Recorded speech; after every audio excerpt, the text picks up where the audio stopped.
वन्दितु सौवसिद्धे ध्रुवमचलमनोवमं गदिं पत्ते वोच्छामि समयपाहुड मिनमोऽसुधकेवली भणिदम् नमः समयसाराय स्वानुभूत्या चकासते चिस्वभावाय भावाय सर्वभावांतरच्छिदे। अंतिम शासन नायक 1008 भगवान महावीर स्वामी की जय। द्वादशांगो श्रुत देवी की जय। स्वाध्याय कक्ष संपेपर्यंत आपणा सर्वांना चतुर्विध आहाराचा त्याग असणार आहे। काल गाथा आपण बघत होतो 173 पासून 76 पर्यंतच्या, आणि आश्रवाधिकार आपला सुरू आहे। आश्रवाधिकारामध्ये उपपत्ती लावताना पूर्वबद्ध कर्माचा उदय हा नवीन कर्माच्या आश्रवाचं कारण, आणि त्या कारणाचं कारण रागद्वेषादी विकारी परिणाम, अशा प्रकारची उपपत्ती आचार्यांनी या आश्रवाधिकारामध्ये सांगितलेली आहे। आणि कालच्या गाथांमध्ये आचार्यांनी हे स्पष्ट केलं की पूर्वी बांधलेलं कर्म जे आता सत्तेत विद्यमान आहे ते भोगणे योग्य नाही। सत्तेमधलं कर्म काही बिघाड करत नाही, पण जेव्हा कर्माचा उदय काल येईल तेव्हा ते भोगण्यायोग्य आहे। आणि त्या उदय काळात जीवानी जर रागभाव केला तरच ते प्रत्यय बंधाचं कारण बनतं। जर जीवाने पर्यायी मध्ये रागभाव केला नाही तर फक्त द्रव्य कर्माचा उदय हा कर्म बंध करण्यास समर्थ नाही। म्हणून या गाथांमध्ये ही गोष्ट आचार्यांनी हायलाइट केली की मुळात आत्म्यात उत्पन्न रागद्वेष मोहभाव हेच बंधाचं कारण आहे। निष्कर्ष पाहताना बंधावस्थेला प्राप्त कर्म हे बंधनाचं कारण नाही, पहिलं। दुसरं, सत्तेतील कर्म हे देखील बंधनाचं कारण नाही, आणि रागादी शिवाय उदयात आलेलं कर्म देखील कर्माच्या बंधाचं कारण नाही। हा अस्थिरता रूप भाव ज्ञानीच्या जीवनात जरूर राहणार आहे। 10व्या गुणस्थानापर्यंत हा भाव विद्यमान आहे, आणि तरी देखील त्याचं फळ अल्प कर्मबंध, अल्प स्थिती आणि अल्प अनुभाग बंध आहे, आणि म्हणून ते असूनही नासल्यासारखं किंवा गिनतीत धरलं नाही आहे, पण नाही आहे। जसं आम्ही उदाहरण पाहिलं होतं, 1 लाखाचं कर्ज एखाद्या व्यक्तीवर आहे, त्यांनी 99,000चं कर्ज फेडलेलं आहे। त्याच्या जवळचं आता जे कर्ज आहे ते असूनही नसल्यासारखं म्हटल्या जाणार आहे। त्याप्रमाणे हे कर्म, अनंत संसाराला कारणीभूत कर्म आता संपलेलं आहे, आणि त्यामुळे जे काही अंतकोडाकोडी आणि तेही कमी कमी स्थितीला घेऊन असणारं कर्म असूनही नसल्यासारखं म्हटल्या जाणार आहे। पहा, आपल्याला आपल्या पुराणांमध्ये अनेक प्रथमानुयोगाची उदाहरणं अशी दिसतात। शांतीनाथ भगवान, कुंथुनाथ भगवान, अरहनाथ भगवान हे 3 तीर्थंकर 3 पदवीचे धारी होते। तीर्थंकरही होते, चक्रवर्ती पण होते, आणि कामदेव पण होते। आणि याच्या जोडीला ही एवढी उत्तुंग पद जीवनात होती, लौकिक पद, याच्या जोडीला ते क्षायिक सम्यक दृष्टी देखील होते। जन्मतः क्षायिक सम्यक दृष्टी ते होते, आणि 8व्या वर्षी त्यांनी अनुव्रतांचं पालना सुरू केली। 5वं गुणस्थान त्यांचं झालं। 6 खंडांचं राज्य त्यांनी सांभाळलं। पहा विरोधाभास, की एखाद्या व्यक्तीजवळ पैसा आला तर विलासामध्ये ती निमग्न होते, पण सम्यक दृष्टीच्या जीवनामध्ये पैशाचा उपयोग हा विलासांमध्ये नाही, त्याची परिणती कालांतराने वैराग्यात होणार आहे। या सर्व संपत्तीपासून देखील ते विरत होऊन वनाचा मार्ग पत्करणार आहे मनातच, अशा प्रकारची विरागता धारण करणार आहे. म्हणून या विरागतेमुळे त्यांना निराश्रवी म्हटलं. भोग भोगत आहे म्हणून निराश्रवी नाही म्हटलं. त्या भोगांसोबत एक प्रकारची ज्ञानाची त्याला महिरप आहे. त्याच्या जीवनामध्ये ज्ञान प्राप्तीने त्यांनी हे जाणलेलं आहे की हे भोग तर तात्कालिक आहे, याचा उदय कुठपर्यंत. आणि आणखी एक लक्षात घेण्यासारखी गोष्ट, कोणत्याही चक्रवर्तीची मुलं चक्रवर्ती बनत नाही. त्यांचा तो नियम आहे.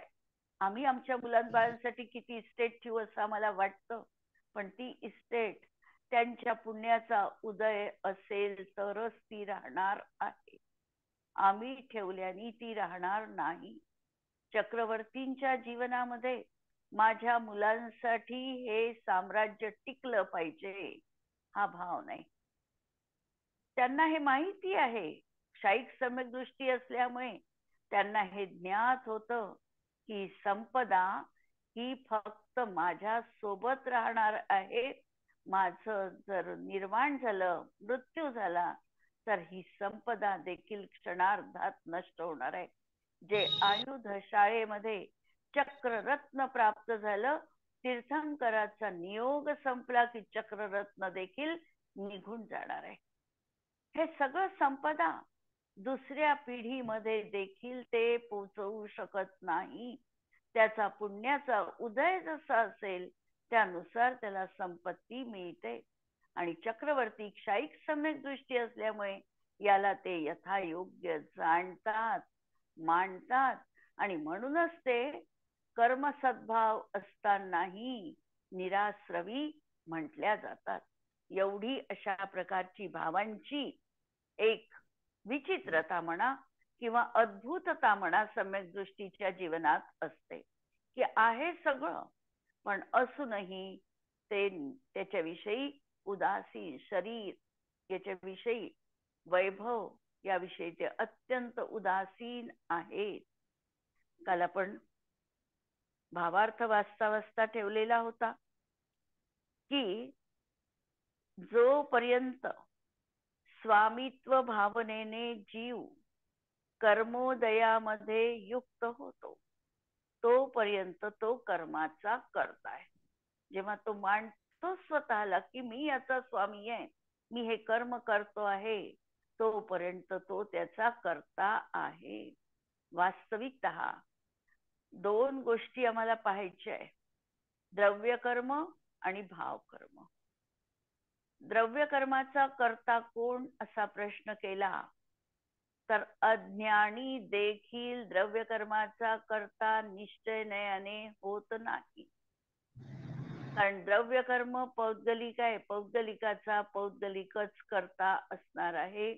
त्याला पौद्गलिक कर्माचा करता म्हणण्यासाठी असद्भूत व्यवहार नयाचा आश्रय घ्यावा लागला. अनुपचरित असद्भूत व्यवहार नयानी हा द्रव्य कर्माचा करता म्हटल्या गेला. हा उपचार आहे. वास्तविकतः तो द्रव्य कर्माचा करता असतच नाही. आता भाव कर्म, भाव कर्माचा करता कोण? ज्यांनी त्या भावांविषयी आत्मत्व बुद्धी केली तो त्या भाव कर्माचा करता. अज्ञानी किंवा मिथ्या दृष्टीने हे जे रागादी परिणाम होतात आहे याविषयी आत्मत्व बुद्धी ठेवली, हे मी करतो आहे हे मानलं आणि म्हणून तो त्याचा करता. पण जो ज्ञानी जीव आहे तो हे मानत नाही की मी त्या भावकर्माचा करता आहे. म्हणून ज्ञानी आपल्या न्यायोग भावाचा करता आहे, रागादी भावांचा करता नाही. विवक्षा लक्षात आम्हाला ठेवायची. प्रत्येक ठिकाणी विवक्षा बदलली की आमचं वचन पण कथनचित बदलतं. एकांताने आम्ही कधीही असं म्हणू शकत नाही की हा जीव करता आहे किंवा हा जीव करता नाही. जी विवक्षा आम्ही लावू त्या दृष्टिकोनातून तशा प्रकारचे नयप्रयोग केले जातात. सध्या आमच्याही जीवनामध्ये आम्हालाही जर आम्ही स्वतःकडे शुद्ध निश्चय नयाच्या दृष्टीने कथन केलं आणि बघितलं, तर मी देखील म्हणू शकते की रागादी परिणाम माझ्या जीवनात होत असताना सुद्धा मी रागादिकांचा करता नाही. कारण दृष्टी आहे आमची शुद्धावर. जिथे शुद्धता दिसत आहे, तो जर आम्ही चष्मा तो डोळ्याला लावलाय, तर आम्हाला अशुद्धता त्या चष्म्यातून दिसणारच नाही. म्हणून आमच्याकडे आम्ही कसं बघायचं? आमच्याकडे आम्हाला बघायचंय शुद्ध दृष्टीतून. मी हा नाही, ही दृष्टी आम्हाला ठेवायची आहे. आणि जेव्हा दृष्टी समीचीन बनेल, दृष्टी साफ बनेल, तेव्हा पर्यायी मध्ये देखील त्या दृष्टीचं प्रतिबिंब पडलेलं दिसेल. म्हणजे आमच्या चारित्र्यामधून देखील तो रागद्वेष गेलेला दिसेल. म्हणून रागाचा करता कोण, याचं उत्तर आम्हाला अशा तऱ्हेनी अनेकांतांनी द्यावं लागतं. अज्ञानी त्याचा करता आहे, कारण तो स्वतःला मानतोय. ज्ञानी त्याचा करता नाही, कारण रागाचं कर्तृत्व त्यांनी स्वतःकडे घेतलेलं नाही. परंतु उदयाचा ज्ञात आहोत. मग ज्ञानी काय करतो? तर उदयाला फक्त जाणतो. उदय आलेला आहे, चारित्र मोहाची परिणती जीवनात आहे, त्या समयात ज्ञानाची ज्ञान पर्याय पण जाणण्याचं कार्य करते आहे. त्या ज्ञान पर्यायी त्या समयात होणाऱ्या अशा रागद्वेष भावांना फक्त जाणलेलं आहे. म्हणून तो त्याचा ज्ञाता होऊन परनिमित्ताने अस्थिरता रूप परिणमतो. तेव्हा तो वस्तुतः करता नसून ज्ञाताच असतो. म्हणून तो त्याचा करता बनतच नाही, केवळ मी त्याचा ज्ञाता आहे, ही त्याची दृष्टी आहे. या दृष्टीने चारित्र मोहाच्या उदयामध्येही सम्यक दृष्टीला ज्ञानी म्हटले आहे. आणि हा अभिप्राय पाहिला, त्याची श्रद्धा पाहिली, तर आम्ही त्याला म्हणू शकतो की त्याच्या जीवनामध्ये रागाविषयी स्वामित्व बुद्धी नाही. रागाला तो उपादेय मानत नाही. राग हा हेय बुद्धीनेच तो बघतो. आणि म्हणून त्या उदय अवस्थेमध्ये देखील हा ज्ञानीच आहे. मिथ्यात्वाच्या उदयामध्ये स्वामित्व बुद्धीने राग द्वेष मोह रूपाने युक्त होतो. तेव्हा तो अज्ञानी आणि बंधक आहे. मिथ्यात्व असेल तर तोच त्या रागाकडे पाहण्याचा त्याचा दृष्टिकोन बदललेला आहे. ज्ञानीच्या दृष्टिकोनात आणि अज्ञानीच्या दृष्टिकोनामध्ये जमीन अस्मानचं अंतर आहे. अज्ञानी किंवा मिथ्या दृष्टी रागाशी तन्मयतेने परिणमण्याचा प्रयत्न करतो. आणि जेवढी तन्मयता जास्त, तेवढा जास्त आनंद मला मिळाला असं तो मानतो. एखादी व्यक्ती एखादी कादंबरी वाचते आहे आणि त्या कादंबरीमध्ये ती देहभान हरपते. आणि ती देहभान हरपते. तिला कुणी आवाज दिला तर ऐकू येत नाही, तिला समोरचं काहीही दिसत नाही, इतकी त्या पुस्तकामध्ये ती तल्लीन झालेली आहे. ही त्याची तल्लीनता जितकी जास्त असेल, तेवढं त्याला वाटतं की आज आम्हाला खूप अतीव आनंद झाला. वास्तविकतः ही आत्मबेहोशी आहे. तो तल्लीन झाला म्हणजे तो त्याचं सत्व विसरला आणि पराशी एकरूप होण्याचा त्यांनी प्रयत्न केला. होत नाही, पण तसा प्रयत्न केला. आणि जेवढ्या या प्रयत्नामध्ये तो सहभागी होईल, तेवढा तो असं मानतो की आजचा मला हा आनंद अतीव झालेला आहे. पण आनंद हा परापासून मिळत नाही, ही स्वची उपज आहे. स्व आत्म्यातच तो विद्यमान आहे. हा पराकडून त्याला मिळालं असं केवळ त्याला भासित होत आहे. म्हणून मिथ्यात्वाच्या उदयामध्ये हा स्वामित्व बुद्धीने राग द्वेष मोह रूपाने युक्त होतो, तेव्हा तो अज्ञानी आणि बंधक आहे. याप्रमाणे ज्ञानी आणि अज्ञानी, बंध अबंधक यातील विशेषता जाणतो. शुद्ध स्वरूपातील स्थिरतेमुळे केवल ज्ञान झाल्यानंतर तो साक्षात अकर्ता आणि निराश्रवी बनतो. आणि जर अंतर्मुहूर्त पर्यंत एक निज आत्मतत्वामध्ये तो तल्लीन झाला, एकत्व विभक्त्व विचार या ध्यानाचं जर त्यांनी अवलंबन घेतलं तर निश्चितपणे त्याला केवल ज्ञानाची प्राप्ती जीवनात होते. अशा प्रकारचा हा ज्ञानी निराश्रवी कसा आहे याची तरतमतेने सगळी उजळणी, कुठेही शंका न येता अशा रीतीने आचार्यांनी विशद रीतीने मांडलेली आहे. आणि या गाथेचा प्रयोग करताना अगदी साधा प्रयोग आम्हाला करायचा आहे की प्रति समय मी आश्रव भावनेच्या भावाशी तन्मय नाही, मी रागद्वेषाशी तन्मय होणार नाही, मी केवळ ज्ञाता द्रष्टा आहे. या चिंतनामध्ये आम्हाला किती काळ निमग्न राहता येतं ते बघायचंय.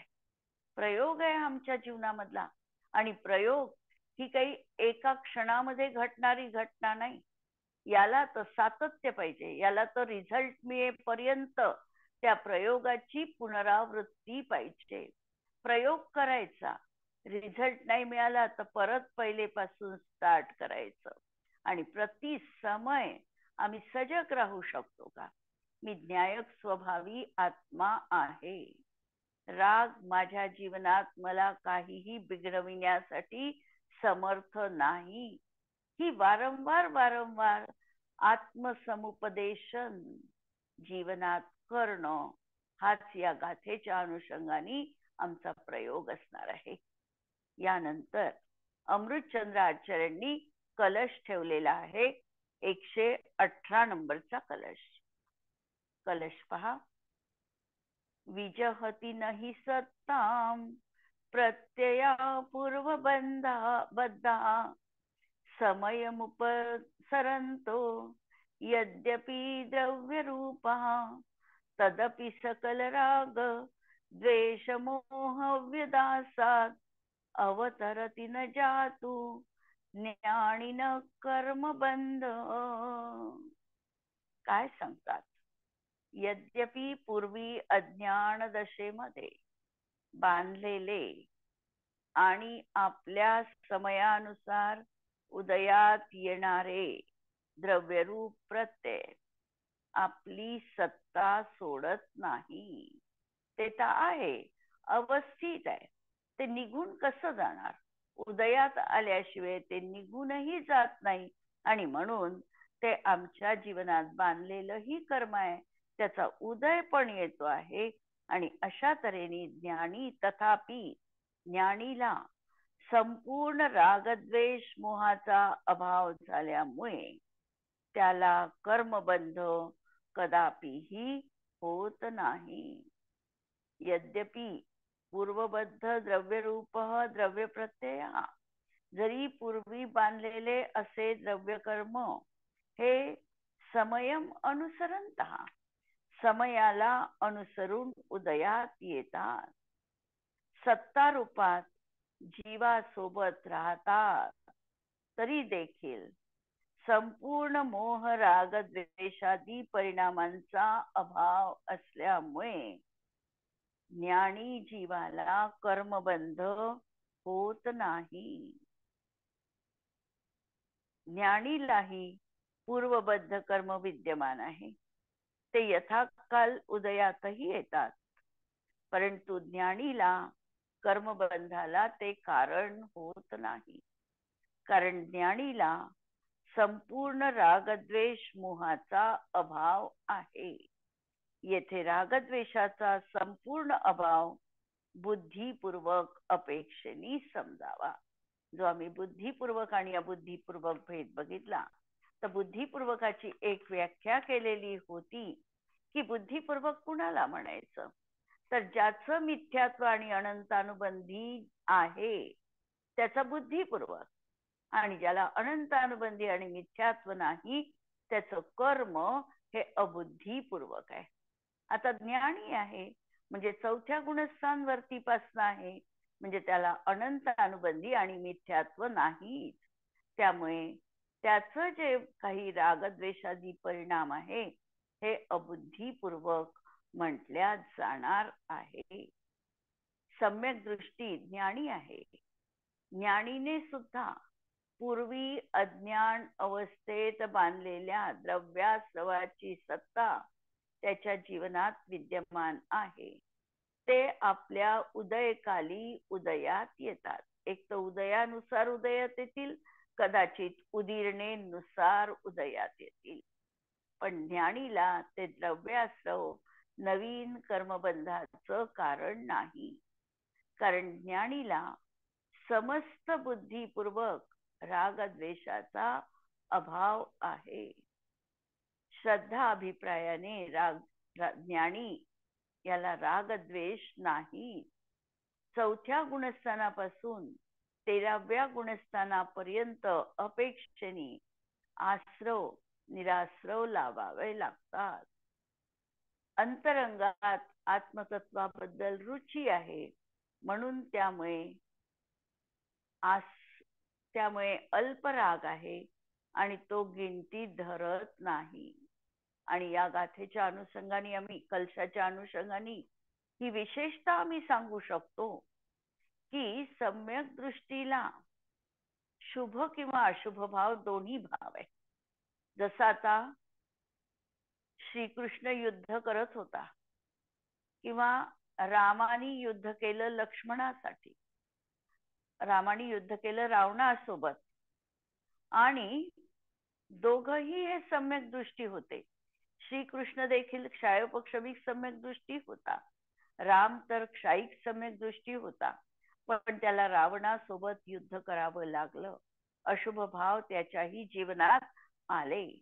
पण असं असताना देखील त्यांना जो आयुबंध होणार आहे सम्यक दृष्टीला, तो कधीही अशा प्रकारे अशुभ त्यांचे परिणाम असताना होत नाही. शुभ परिणामातच त्यांना आयुबंध होतो किंवा आर्तरौद्र ध्यानामध्ये त्यांना बंध होत नाही.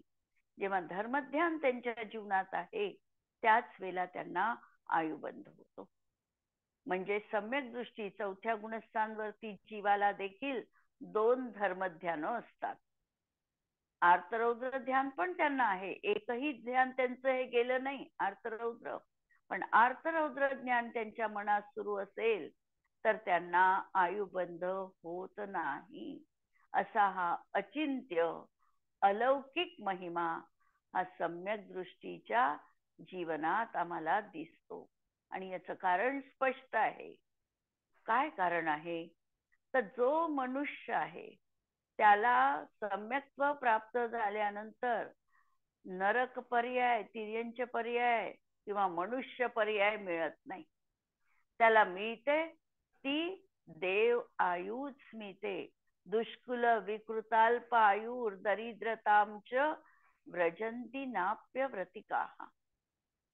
इतकं सुंदर वर्णन रत्नकरण शावकाचार मध्ये स्वामी समंत भद्र आचार्यांनी केलेलं आहे की सम्यक दृष्टीच्या जीवनामध्ये चौथ्या गुणस्थानातच आहे, अजून व्रती पण झाला नाही तरी त्याच्या जीवनात त्याचा भावी काळ अत्यंत मधुर असणार आहे.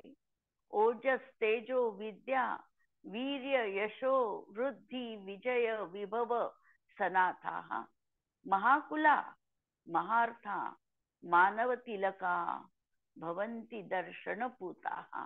हे ज्या दर्शनाने पूत झालेले आहे ते मानव तिलक बनतात, म्हणजे महामानव बनतात, मनुष्य जातीमध्ये पूज्य बनतात आणि त्यांच्या जीवनात ओज तेज विद्या यश वृद्धी सगळं काही त्यांच्या जीवनात मिळतं. अपेक्षा नाही, यामध्ये ते गुंतले पण नाही, पण तरी देखील न मागता अशा प्रकारचा पुण्याचा परिकर त्यांच्या जीवनामध्ये मिळालेला आहे.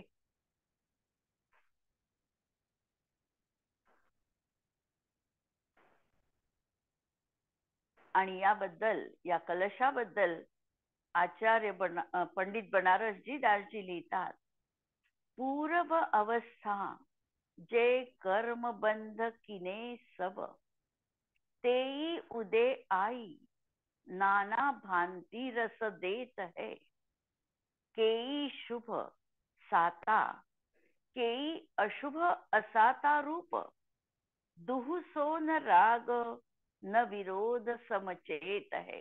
कशामध्येही तो अनुरक्त होत नाही किंवा कशाप्रती देखील द्वेष करत नाही. जथा जोग क्रिया करे, फलकीन इच्छा धरे, जीवन मुगति को बिरद गही लेत है. याते ज्ञानवंत कौन आश्रव कहत को, मुद्धता सो न्यारे भये शुद्धता समेत है. याते ज्ञानवंत को, आणि म्हणून ज्ञानीला न आश्रव कहत कोई, आश्रव आहे असं कुणीही म्हणणार नाही.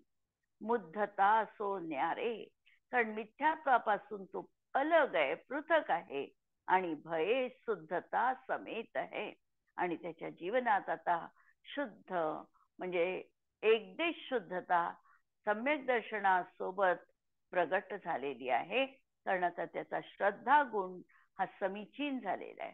श्रद्धा गुण समीचीन झाला, त्याच समयात ज्ञान देखील किती अल्प असेल ते ज्ञान, पण तेही समीचीन म्हटल्या जाणार आहे. आणि यानंतर परत एक कलश अमृतचंद्र आचार्य ठेवतात. कलश पहा 119 नंबरचा. रागद्वेष विमोहानां ज्ञानिनो यद संभवः, तत एव न बंधोस्य तेहि बंधस्य कारणम्. रागद्वेष विमोहानां ज्ञानिनो यद संभवः, तत एव न बंधस्य तेहि बंधस्य कारणम्. ज्या अर्थी ज्ञानीला रागद्वेष मोह भावाचा असंभव आहे, ज्ञानीला रागद्वेष मोह नाही, त्या अर्थी त्याला बंधही नाही, कारण हेच निश्चयाने बंधाचं कारण आहे. कुणी अज्ञानी जीव असे मानेल की सम्यक दृष्टी जीवाला चारित्र मोहाचा उदय आहे, आणि त्याचा उदय मात्र असताना आगामी ज्ञानावरणादी कर्माचा बंध त्याला होईल. काय प्रश्न आहे, कसा लक्षात घ्या. जर एखादा अज्ञानी असं म्हणत असेल की सम्यक दृष्टी जीवाला मिथ्यात्व तर नाही, अनंतानुबंधी नाही, म्हणजे दर्शन मोहजनित राग नाही आहे, पण चारित्र मोहजनित अजूनही अप्रत्याख्यानावरण प्रत्याख्यानावरण आहे, आणि म्हणून चारित्र मोहाचा त्यांना उदय आहे. आणि या उदयाचा सद्भाव असल्यामुळे तो नवीन आगामी ज्ञानावरणादी कर्माचा बंध करतो आहे. तर त्यासाठी आचार्य सांगतात की वास्तविकतः चारित्र मोहाचा उदय, केवळ चारित्र मोहाचा उदय बघतो आहे, तो बंधाचं कारण नाही. त्या उदयासोबत जर रागद्वेष मोह भाव असेल तरच नवीन कर्माचा बंध आहे. आणि चौथ्या गुणस्थानापासून जीवाला रागद्वेष मोह नाही. अपेक्षा लक्षात घ्या. नाही म्हणत असताना द्रव्यानुयोगाचा ग्रंथ असल्यामुळे ते हे विधान करू शकतात. कर्णानुयोगाचा ग्रंथ जर समोर असेल तर हे विधान असंभव आहे. तो चौथ्या गुणस्थानामध्ये त्याला रागद्वेष नाही हे म्हणणं कर्णानुयोगाला मान्य असणार नाही, पण द्रव्यानुयोग ते धाडस करू शकतं. याचं कारण त्यांनी त्या रागद्वेषाबद्दल आत्मीय बुद्धी ठेवली नाही, स्वामित्व बुद्धी ठेवली नाही, तो माझ्यात आहे हे मांडलं नाही. असूनही त्याला नाकारलेलं आहे आणि म्हणून तो त्याच्यात नाही असं म्हटलं आहे. इथे मिथ्यात्वाचा अभाव आहे आणि तत्संबंधी रागद्वेष नाही. पण पूर्णतः अभाव झाला असंही नाही. पण मिथ्यात्वाच्या अभावात अनंत दुःख आणि अनंत संसाराचा अभाव आहे आणि अल्प संसार आहे. यावर पंडित बनारसजी दासजी लिहितात, जो हित भाव सुराग है, अनहित भाव विरोध, भ्रामिक भाव विमोह है. भ्रमयुक्त भाव याला विमोह, मोह विपरीत भाव. निरमल भाव सुबोध, राग विरोध विमोह मल, एई आत्मवसु आश्रव मूल, एई कर्म बढ़ाई के, करे धर्म की भूल. जहान रागादिक दसा, सो सम्यक परिणाम, या ते सम्यक वंत को, कहो निराश्रव नाम. आणि म्हणून सम्यक दृष्टीला निराश्रवी आचार्य म्हणू शकतात, कारण ज्ञानी आहे. ज्ञानीचा सगळा परिणाम ज्ञान रूपाचाच असणार आहे. अज्ञानजन्य भाव त्याच्या जीवनामध्ये असणार नाही. आणि म्हणून ज्ञानीचे प्रत्येक पर्याय ही ज्ञानानी रचित असणार आहे. अज्ञानीची पर्याय ही अज्ञान रचित असणार आहे. अशा तऱ्हेने ही कलश आपण आज बघितले आणि इथे आपण थांबतो आहे. आणि उद्याला आपला क्लास होणार नाही. परत उद्याला आपल्याला सुट्टी आहे आणि परवाला आपण पुढचा क्लास घेणार आहोत. जिनवाणी के ज्ञान ते सूझे लोकालोक, सो जिनवाणी मस्तक नमो सदा देत हूँ घोक. नमो अरिहंताणम, नमो सिद्धाणम, नमो आयरियाणम, नमो वज्रायाणम, नमो लोए सवसाहुणम. सर्वांना जय जिनेंद्र.